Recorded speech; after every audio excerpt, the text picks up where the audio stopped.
Hi Aquarius! Ano nga bang payo pa ng baraha sa'yo? Ang pwede niyang iwan sa pagpasok ng bagong taon na ito, 2024, hingi tayo ng ilang messages para sa inyo. Mensaheng gabay lamang po. Anong kailangan marinig ng mga taong ito na maaaring makapakinig? Aquarius 2024, message. Aquarius, will be straightforward hanggat maaari, hopefully. Salamat po sa ilang nananatili sa ating live na live tayo ngayon sa ating YT.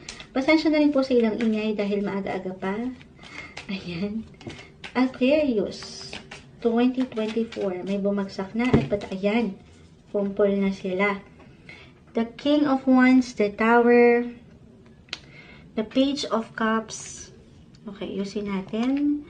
Six of Swords, Reverse, the Five of Wands, Knight of Cups, the Three of Wands reverse, the Eight of Cups, and the Magician. Okay.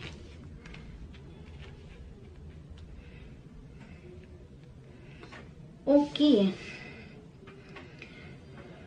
Okay, parang ang daming ganap ngayong taon. Halo-halo, mekos-mekos yung nakikita ko rito. Na minsan ang hirap mag-concentrate. Ang hirap iwanan ng higit na, bilang kayo yung mga Aquarius, ang lawak niyong mag-isip, very futuristic kayo. So, unang mensahe, payo na nakikita ko rito, kung meron kayong pakiramdam na parang ang daming tumatakbo sa inyong mga isipan ngayon pa lang, na kahit sa simpleng plano pa lang ito, ideya, Aquarius, kalma, isa-isa lang. Huwag ma-pressure.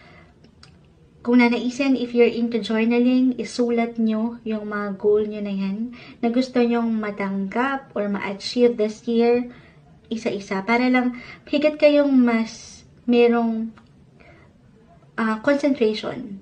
I mean, alam nyo kung saan kayo muna, isa-isa lang, ay magpa-priority.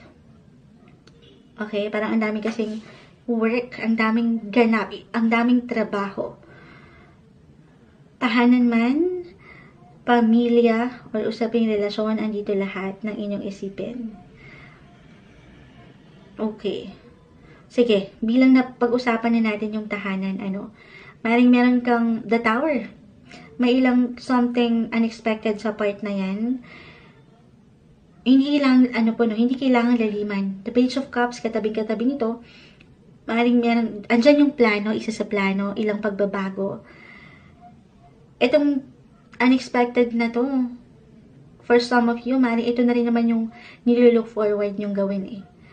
I mean, tugunan, harapin. If this is about your physical home, may ilang changes kayong gustong gawin dyan. And out of nowhere, ngayong taon, maaaring anytime soon na ito, ngayon pa lang, mabigyan nyo na yan ng pag-aksyon or desisyon. Or merong ibabato sa inyo ang universe na, oy, ito na. Ito na, panahon na. Ito na yung perfect timing para maglipat ng bahay or bumili ng bahay or mag-renovate ng bahay. Andito yung kalawakan ng inyong isip eh. Buhay tahanan, unang-una nating pag-usapan, meron kang suporta. Andito ang suporta sa iyong paligid. Hindi ka dito nag-iisa. Lalo pa kung meron ka ng pamilya, kapareha. Yung support ay umaangat dito. Matutugunan nyo na yung pangarap nyo ito. Para sa lahat eh. Para sa family. Okay? If this is about your work, ito, hindi ko ito tatamisan, pero maaaring makaramdam kayo ng ilang delays sa part na ito. Ito, very normal naman din po. Hindi naman laging smooth yung takbo. Especially sa trabaho. May ilang glitches, kabagalan. And it could be unexpected. So, sana mas paangatin nyo dito yung kung ano kayo publicly. I mean, yung public image nyo, remain positive, kalma, para walang masabi ang ibang tao.